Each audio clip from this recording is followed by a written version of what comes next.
आयु कर्म जितना है उससे एक सांस ना ज़्यादा मिल सकती है ना कम हो सकती है। यहाँ तक कि तीर्थंकर भगवान केवल ज्ञान प्राप्त होने के बाद अपने अनंत सुख को प्राप्त कर लेते हैं मगर मोक्ष नहीं जा पाते। क्यों? क्योंकि जितना आयु कर्म है उतना अभी इस शरीर में रहना पड़ेगा। ये तो निमित्त है कि साइलेंट अटैक हुआ है, निमित्त है, लेकिन सच तो यही है कि आयु कर्म पूरा हुआ है। उनके लिए तो अच्छी बात है, इतना अच्छा समाधि मरण होगा। कहाँ समाधि मरण के लिए 12 वर्ष पहले तैयारी करी जाती है, संकल्प लिए जाते हैं, नियम लिए जाते हैं, फिर 12 वर्ष धीरे धीरे धीरे धीरे करके त्याग करना पड़ता है, फिर शरीर जर्जर होने लगता है और बुढ़ापा बढ़ने लगता है, बुढ़ापे के कष्ट और ज़्यादा महसूस होने लगते हैं। फिर 48 मुनियों के द्वारा समाधि करवाई जाती है। कितना लंबा प्रोसीजर है। लेकिन यहाँ तो आचार्य श्री का पुण्य इतना है कि बुढ़ापा देखा ही नहीं,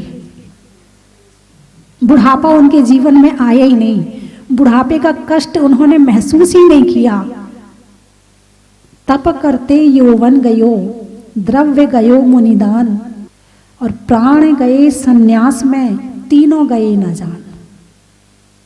तप करते यौवन गयो, और यौवन ही क्या, उनका तो बचपन ही धर्म में चला गया था। 14-15 साल की उम्र में व्रत ले लिया और यौवन आया, वो भी उनका वही था, जो बचपन था वही यौवन था। और बुढ़ापा शरीर, ये तो सब शरीर की क्रियाएं थी। जिया तो उन्होंने आत्मा से। संसार के प्राणी तो शरीर से जीते हैं, लेकिन उन्होंने अपना जीवन आत्मा से जिया था। आत्मा ने जो कहा वो शरीर ने किया था, जो शरीर ने कहा वो आत्मा ने नहीं किया था। इसको कहते हैं तपस्या। तप करते यौवन गयो। बाकी समस्त संसारी प्राणी शरीर जो कहता है वो करता है, लेकिन वो ऐसे संत थे कि वो जो कहते थे शरीर वो करता था। यदि उन्होंने कहा कि 60 किलोमीटर चलना है तो शरीर को 60 किलोमीटर चलना पड़ता था। आप मायने रखते 60 किलोमीटर क्या होता है? आपको यदि आपका मंदिर यदि 1 किलोमीटर हो तो आप नहीं जाते हो, पैदल नहीं जाते हो। जाने की टाल कर दोगे, गाड़ी आएगी तो जाएंगे, नहीं तो नहीं जाएंगे। और उन्होंने एक दिन में 60 किलोमीटर की यात्रा तय की है। अभी आपको प्रवचन में जाना हो, तीर्थ यात्रा पर जाना, बहुत गर्मी हो रही है, हम तो नहीं जा सकते, बहुत सर्दी हो रही, हम नहीं जा सकते, लेकिन उन्होंने ऐसी सर्दी में भी, भरी सर्दी में भी विहार किया। ये इस बात का प्रमाण है कि उन्होंने 18 नवंबर को विहार किया था तिजारा से, और फिर 24 जनवरी को पहुंच गए थे मेरे दीक्षा दिवस के दिन। और रास्ते में उसे नवंबर, दिसंबर और जनवरी में कितनी सर्दी नहीं हुई होगी आप कल्पना करो। लेकिन ऐसे समय भी रास्ते में उनका स्वास्थ्य खराब हो गया। मुझे लगा पता नहीं अब क्या होगा, लेकिन उनकी हिम्मत, उनकी तपस्या, उनका तेज, भगवान का अतिशय उनके साथ में था और वो आए। 2013 में जब यहाँ भगवान निकले तो भगवान निकलने के बाद मैंने यहाँ की कमेटी को एक तस्वीर लेकर आचार्य श्री के पास भेजा कि आचार्य जी से कहो कि ये अतिशयकारी विशाल प्रतिमा भूगर्भ से प्रकट हुई है, तो हम आपका सानिध्य चाहते हैं। उन्होंने वहाँ से आदेश दिया माता जी को बोलना कि माता जी अतिशय क्षेत्र बनवाएं और मैं आके पंच कल्याणक कराऊंगा।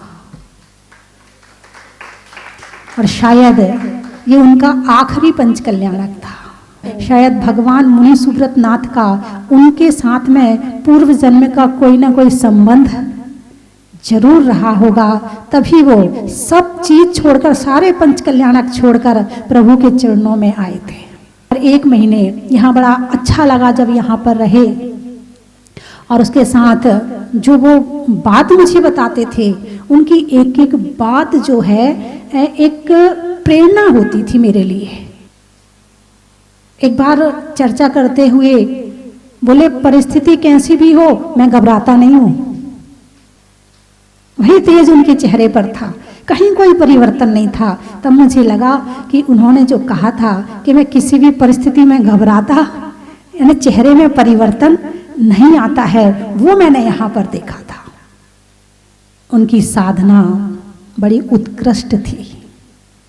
स्वास्थ्य खराब होने के बाद भी अपनी साधना, अपनी चर्या, अपनी तपस्या के साथ वो कोई समझौता नहीं करते थे।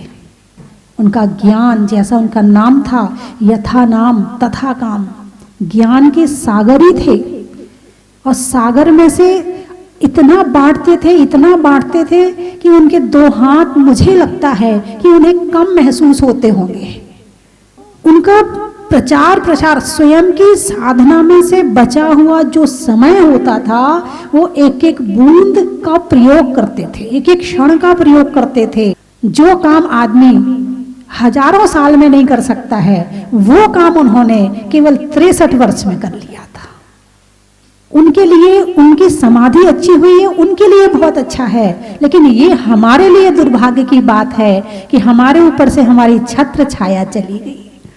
हम तो शिष्य हैं उनके, लेकिन उसके साथ साथ भक्तों को भी कितनी अपेक्षाएं होती थी उनसे।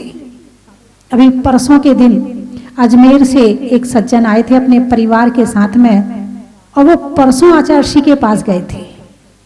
और जब वो जा रहे थे तो उन्होंने बताया, तो मैंने कहा मेरी भी नमोस्तु बोल देना। अब मुझे ये क्या पता थी कि वो मेरी आखिरी बार नमोस्तु ले रहे होंगे और मुझे आखिरी बार आशीर्वाद दे रहे होंगे। वो एक प्रज्वलित दीपक थे, जहां जाते थे प्रकाश फैलाते थे। और किसका प्रकाश फैलाते थे? ज्ञान का प्रकाश फैलाते थे।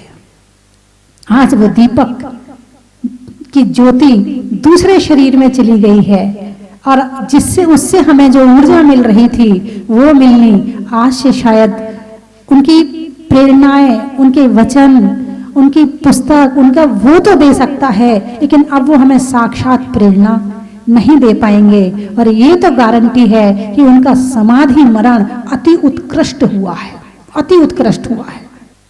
इस जीवन का नया जन्म होता है दीक्षा। उनकी दीक्षा हुई महावीर जयंती पर, जब भगवान महावीर का जन्म हुआ, और उनकी समाधि हुई दीपावली के दिन जब उनका मोक्ष हुआ। इससे बड़ा भगवान महावीर के भक्त होने का और क्या प्रमाण हो सकता है कि जिन्होंने जन्म और समाधि में तिथियों का भी उल्लंघन नहीं किया है, तिथियों को भी साथ में लेकर चले हैं। कार्य के साथ साथ, साधना के साथ साथ, तपस्या के साथ साथ उनकी तिथियों से भी मेल बैठ जाए, ये बहुत बड़ा योग है। बंधुओं, आचार्य श्री एक प्रेरणा पुंज थे। उन्होंने प्रेरणा करके एक पूरी किताब तैयार करवाई। पूरे भारत के जितने स्वतंत्रता संग्राम सेनानी थे, सबको एक किताब में उनके परिचय को लिपिबद्ध किया और उनके परिवार वालों को सम्मानित किया। उनकी प्रेरणा रहती थी, जो उनके सच्चे भक्त हैं वो 10 बजे के बाद मोबाइल ना चलाएं, क्योंकि उनकी एक प्रेरणा रहती थी कि रात को 10 बजे के बाद मोबाइल नहीं चलाना। और इसमें उनका लाभ नहीं था, वो तुम्हारे भले के लिए कहते थे। और यदि आपने उनकी एक बात का भी पालन कर लिया तो समझना हमने उन्हें सच्ची श्रद्धांजलि दे दी। हम उनके चरणों में यहीं बैठकर नमोस्तु करें। वैसे तो ये पक्का है कि वो स्वर्ग से हमें देख रहे हैं, तो वहां से वो जरूर हमें देख रहे होंगे, और वहां से भी हमें हमारी सहयोग करेंगे, वहीं से आशीर्वाद भेजेंगे, और वहीं से हमारे जितने भी हम यहाँ से याद करने वाले भक्त हैं उनके प्रति उनकी कृपा वहीं से हमारे पास आएगी। पानी में गागर का, वृक्षों में आकर का, और आचार्यों में ज्ञान सागर का, अनाज में चने का, गर्मी में पने का, और उनके द्वारा दी हुई शिक्षा को मानने का। बोलिए 24 भगवान की।